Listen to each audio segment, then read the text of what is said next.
Hello, everyone. It's great to see you. I am Monica Rhodes, and it gives me great pleasure to be back with our installation of this video series that's entitled Three and a Possible. As we know, histories are often multi layered, and the name of this show is certainly no exception. If you are a spades player, then you know this is the phrase you would use when you're predicting how many books you have in your hand. Three and the Possible also represents the essence of cultural preservation, which is not just a conversation about the past, but one that concerns the future as well. Three and the Possible and preservation is predictive. Through this series, I will be chatting with experts in the preservation space, in the cultural landscape place, and design fields, and asking three and possibly four questions per interview. This is a free flowing conversation with my community of practice, my friends, people who are in my ecosystem. So, without further ado, I'd like to welcome you to Three and the Possible, and Hang, welcome to the show. Thank you, Monica. Hi, everyone. My name is Hang Masterson. I've met Monica back in UPenn in 2011. Yeah, I was like, And wait, we it was like 2 years ago. 2 years ago, Hang. It wasn't. it exposed our age, didn't it? And I am a licensed landscape architect currently with WGI, and my role is a landscape architecture studio manager. And our office is located in West Palm Beach. And I have a total about 10 years of practice since graduation in the field of landscape architecture. So it's my pleasure to be here. Yeah, well, Han, thank you for joining. It's so good to see you and catch up with you. One of the things I'm interested in is like journeys to this space, and your journey into landscape architecture. So, I'm curious, like, how did you enter the field? How did you decide that you wanted to focus in landscape architecture? What's your journey? I have a long journey or a long story to tell. It's usually kind of how I have a interesting background to tell people. So my interest to the design field really stemmed from my childhood. I always liked drawing as a kid. And in high school, I was trying to determine which direction I wanted to go in college. And my dad, he's a architectural engineer, and he had a lot of architect friends. And he thought, the combination of science and art in architecture could be a good fit for me. So that's kind of how I followed kind of his direction to go to school first for architecture in undergrad. And in school, I enjoy, the art classes, the design classes. But I always felt like there was a lack of, kind of stepping out of my building and my sculpture or landmark, and really create spaces in the open to connect people. And that's why I kind of grew interest in the field of landscape architecture, which was to design the outdoor spaces for people. That's why I made the switch to landscape architecture, and how I joined UPenn. Um, yeah. Now, out of like, why did you decide to pick UPenn? Because I certainly have my answer coming from the preservation space, but what was it about their landscape architecture program that spoke to you over other programs? I think first because the LA program in UPenn was one of the best known program and one of the top program in the world, and that was what kind of made me grow interest. And also the curriculum was very broad, and it had a lot of different focus you can do, and it allowed the students to cross the department of landscape architect. You can choose architecture studio, or maybe pick classes from the planning and the urban the historic preservation curriculum. So it was a lot of freedom that I thought I could utilize. Yeah, that is true, and I will say, and we've talked about this. Is one of the things that I wish I would have taken while we were both at Penn is at least one or two landscape architecture courses. As as I'm practicing this space, we often talk about in preservation like whole place preservation. So we get in preservation class or programs, we get the focus on the building, we understand how Mhm. that works. We talk about cemeteries, we even talk about cultural landscapes. But there certainly is, I think, this nexus that exists between historic preservation and landscape architecture that I feel like professionally I'm just now getting a space to explore. And you said in your practice, like you do a bit of everything. So can you speak to some of the work where you're doing the construction or architecture? We talked about a little preservation mixed in there. Can you talk about that the type of work that you do in your studio? So yeah, currently, our landscape architecture team sits in WGI, which is a multidisciplinary firm. We have services from landscape architecture, civil engineering, structural engineering, survey, architecture, geospatial, structural engineer, MEP, any kind of design service you can think of that's Okay. needed for a development. Our projects are very, very uh, we have a lot of projects, and kind of each of the project is very different from each other. And something that relates to historic preservation is some of our renovation type of projects. There are some underutilized urban high-rise building in urban areas such as Miami that now, in order for the building management team to repurpose those rooms and attract tenants, they want to renovate the inside of the building and also the exterior of the building. So that's some type of the renovation projects we have, as well as a lot of renovation type of projects to existing country clubs or hotels. Mhm. Especially in Florida, it's getting more and more tight in terms of development. So there may not be a lot of new parcel or new land available. However, you can renovate existing property to increase its value. So that's some of the type of work we have in terms of renovation. But besides that, we also have a lot of park projects with City of Miami-Dade, city of more cities in North Florida, and as well as a lot of multifamily developments all through Florida, Texas, and some other parts of the country.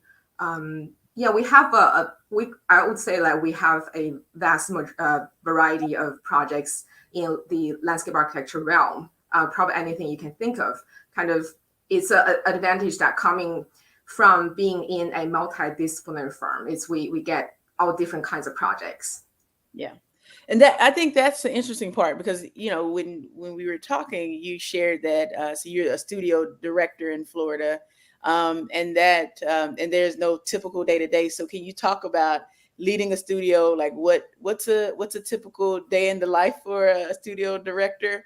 What's your favorite part of the job that you do?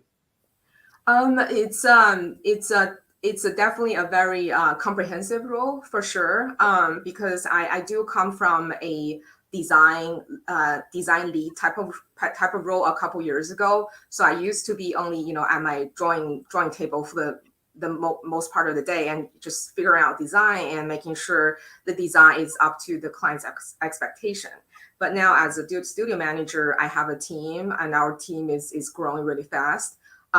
So my day-to-day usually starts with meeting with the team and see if our project's on track in terms of schedule, if anyone needs any support from me, or if we need to shuffle some workload around to make sure we meet all the deadlines, because we have a lot of projects happening at the same time. So it's kind of like coordinating with the team and making sure they get the support they need in order to meet the client's need is my top priority. And there's sometimes for projects under construction that will be very urgent fire that I need to put out because those are kind of something that we really need to deal with right now. It really requires a lot of experience, and that's typically me.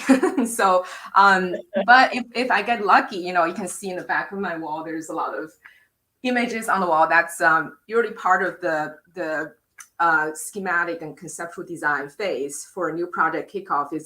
we meet with a team to come up with a lot of program ideas and inspiration and to put them on the wall to kind of remind me of the vision for the project. And then I would kind of draft something on a trace paper and let the team review afterwards. That's actually, a better part of the day. It's the creative part.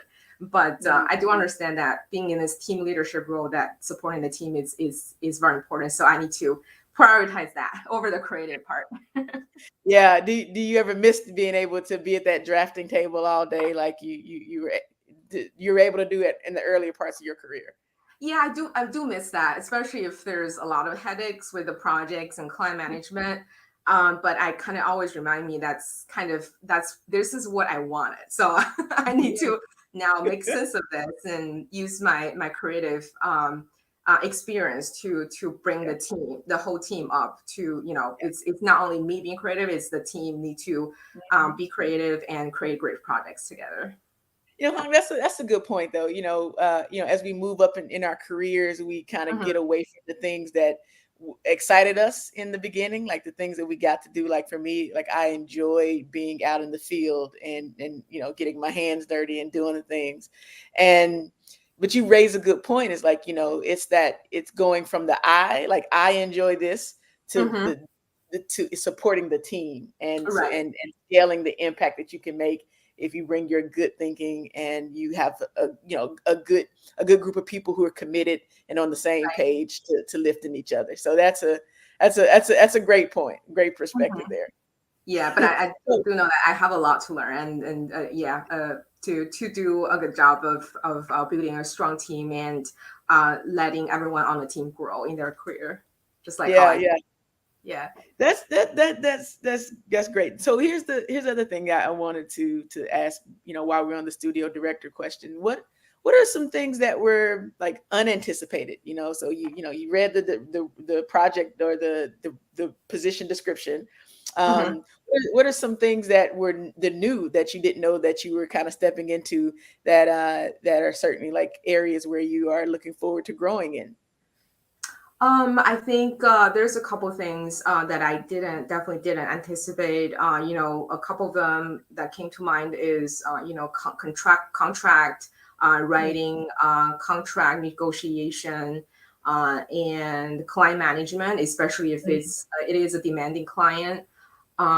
So those two, and the third would be the construction challenges, and because we have so many different types of projects and the challenge usually come in different forms, and a lot of times it is the first time I'm trying to resolve this problem. It's exciting but also stressful because there's no room for error for construction. mm, So there's a lot of challenges coming from those aspects that I can think of. And a lot of times, they kind of intertwine to become like one challenge. And some example I can think of is, working with new clients. It's always it's exciting, but it's always it's risky sometimes because you don't really always know their preference when it comes to design and design budget. You can easily design an amazing concept, but exceeding their budget, and then they would not be happy. So it's very hard to find that balance. And also from a contractual perspective, is it's very important to try to stick to a contract and agree upon terms in terms of deliverable and budget, because the scope creep constantly happens, mm. and it's something that's something we need to watch out for. Yeah, I don't know how your classes were, and when we were both at Penn, but we didn't spend a lot of time on the like managing personalities, like those soft skills. You like Right. you okay here, here's how we document a cemetery, or Hmm. here's how we sketch a building, or come up Right. with a list of recommendations. So we got training in those, but I've just found that those people skills, like managing personalities, Hmm. um, is a big piece of this puzzle, bigger than what I would have imagined when I started. Yes, definitely. Especially, I think it's something we kind of learn as we grow personally and professionally. There's no one rule applies to Mhm. everyone. It's kind of, I'm still trying to figure out my style, in terms of managing team, working externally without a consultant, as well as working with clients. Mhm. Um, it's challenging. I mean, we all try to be nice, right? We try to be a nice person, a team player, but sometimes things can still go south, and then we need to, strategize on how to mitigate those negative effects, and get the project back on track. So definitely a lot to learn. Yeah, I agree. I don't know if it could have been a class on that because unless you're like one of those things where you learn by trial, you learn by fire. I think there's some Right. maybe some communication things or Yeah. negotiation things that you can learn. But yeah, to your point, I think actually doing it is how you learn. Like being able Yeah. to read the room or watching people who have done it for years, how Right. they get people on the same page when expectations are Mhm. are completely separate or too far apart from the reality, like what Mhm. exists in someone's mind versus what what makes sense for this budget of this project. Um, Right. and depending on who has the expectations too, like where are the expectations coming from. So all of those things are just this beautiful hodgepodge of when you Mhm. bring people together to complete a project. Yeah, and I think you brought up a great point, which is communication. I think that is one of the most important thing that I found out very, very beneficial. Like good communication is very beneficial to a Mhm. project designer, engineer, and project manager in this company, as we work on a lot of projects. Is if enough communication is done, there that can prevent so many issues later on. Yeah, it's Yeah, important. when I'm working with teams, I go ahead and give the caveat like I'm an over communicator, so you're going to Hmm. get some Exactly. things, and it's okay because I would rather be a bit annoying than something Yeah. fall through the crack, and Right. we have some issues that we shouldn't be dealing with if we would have set up a communication structure in the beginning. Yeah. Yeah. Yeah. I agree. I'm definitely an over communicator as well. Okay. People, some people may find me annoying because of it. Because it's so easy for things to get lost in like, oh, I thought you meant, and that one assumption leads someone down a path. They will get it to a different conclusion, and then Right. some folks get committed to that conclusion, and then Yeah. you gotta reel it back. It's a whole thing. It's a whole Yeah. thing. So we're on the same page. So here's another question that I have for you. Like, we talked about uh, landscape architecture and preservation and this idea of we have like this whole place preservation. Like it just isn't about one resource or this place, but the things that like the interstitial pieces here, like what's happening with the wildlife, what's happening with the water in this space. And I feel Mhm. like landscape architecture that training helps fill some of the gaps, which is Mhm. to me why the design space is so critical because of the teamwork. Like no one discipline can bring a project across the finish line. It takes Mhm. all these different pieces to move it. So that is something that I appreciate about the work that your field kind of brings to this conversation. You Mhm. gave a few examples of where your work has intersected in historic preservation. Have Do you have any examples of where maybe that didn't work out as smoothly as you would have imagined, like bringing in preservation space, or were there challenges in incorporating maybe the history with the design on some of the projects you work with? Um, I think one of the biggest challenge that we often face with this type of project is budget. It's actually always budget. Oh, It's yeah, like money. Yeah. that urban renovation project I mentioned. I think although we did keep kind of a conservative budget in mind when we designed, it still exceeded what the management team could afford. Although we implemented every the element that they requested, was still over budget. So they were not ready for it to carry through construction, unfortunately. But I think it did give them a good blueprint to keep in their pocket, to kind of seek additional funding, or maybe keep that vision in mind and wait for the time is right. So I would say, yeah, so far it's always been the cost of the project that's been the challenge. So many things come back to that budget line. Yes. What what does the budget say? Where are we Yeah. on this?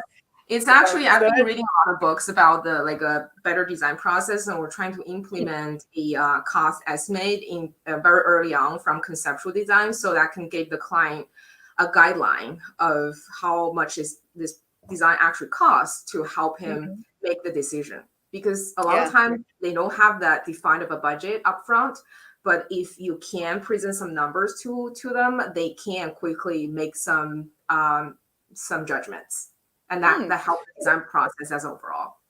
Yeah. So sharing that on the front end as opposed to kind of Mhm. waiting on the back end to share that Right. number and perhaps Yeah. making giving people pause because what they wanted is more than what they anticipated. Yes. Yeah. Yeah. Makes perfect sense. So here's the last question that I always ask, and thinking about the fact that preservation design in general is like a conversation with the future, kind of thinking about, like, in preservation, like what we preserve now sends a message to future generations about what was important or what stories that we value. And one of the things that I think about with, or I'm wondering about, landscape architecture is, from your perspective, Hong, like what should LA students be thinking about as they are coming into the landscape architecture, into these firms? Like, what are some of the skills they should be developing, or what are some of the ways they should be thinking about this work as they are coming into what the second decade of the 21st century? What are your thoughts there? So I have a couple of suggestions that I think I would have appreciated that if someone told me if when I was in school. The first thing is it's important to practice your hand sketch skill early on when you are still in school. It comes in handy no matter where you go to work after you graduate, because I think although landscape architecture has so many different aspects that require different skill set, from communication to design to project management to construction management. But for some degree, you still need to design when you start off as a landscape architecture designer. And the sketch, the ability to be able to draw something from your mind to paper and discuss that with people, especially clients, it's a very valuable skill, and it's going to be benefiting you through your whole career. Okay. Um, and the second thing, I think it's maybe if you can try to decide what type of projects you want to work on, because as I said, there's so many different type of projects that you can work on. From parks to roadway landscape design to hospitality to community center design, wetland design. There's so many different types of projects. If you know what you want to do early on, start looking for the firms that do offer this type of projects and do have those project experience that you can learn from. So yeah, that's something I would recommend. And if you don't know what you're interested in, maybe start at a firm where they can offer a lot of different types of projects, so you can find your interest that way. Yep. Yeah. Mm. So for you, like, the future of landscape architecture is kind of being kind of going back to the making sure that your sketching skills or your drawing skills are where they need to be, like that, like the to like the brick and mortar of the field, like some things that Yeah. people are moving Yeah. away from. You're saying that the future really relies in people having these skills to be able to articulate both in their communication style as well Hmm. as through drawing what their Yes. vision is, and Yeah. technology is not able to help people do that as yeah. Mm, Yeah, I that's think being able to sketch and draw and yeah, show people what you're thinking about is also a way of communication, right? It's yeah, the better yes, you can communicate, the better you can contribute to this process and this yeah, profession. yeah. Yeah. That's great because when usually I ask this question, I get young people should be or future students coming in this field should be thinking about climate, and that's good. Like climate change is definitely Mhm. where all our minds are, or thinking about incorporating technology into your work. That's certainly where all our minds are. But I really like your answers. Like some of the future is being solid on these core skills that Yeah. that people aren't honing too much because there's maybe an over reliance on technology, and there's something to be said about being able to hand draw your or sketch your ideas out for people. That's great. Yep. Yeah. Yeah. Definitely. So Han, those are my questions. I mean, this has been a great conversation for me. Particularly this project management skill set that is so important to the work that we do in the design space. There are a Mhm. lot of overlap, a lot of fun stories that I'm sure that we have to tell about managing expectations on projects. Yep. So this is great. But Hong, this has been a fun conversation for me. I certainly appreciate your time and appreciate you for sharing out your experience with the audience. Thank you for the invite. Yeah, this been a pleasure of me in sharing what I do with everyone, and great catching up with you, Monica. It's been a while.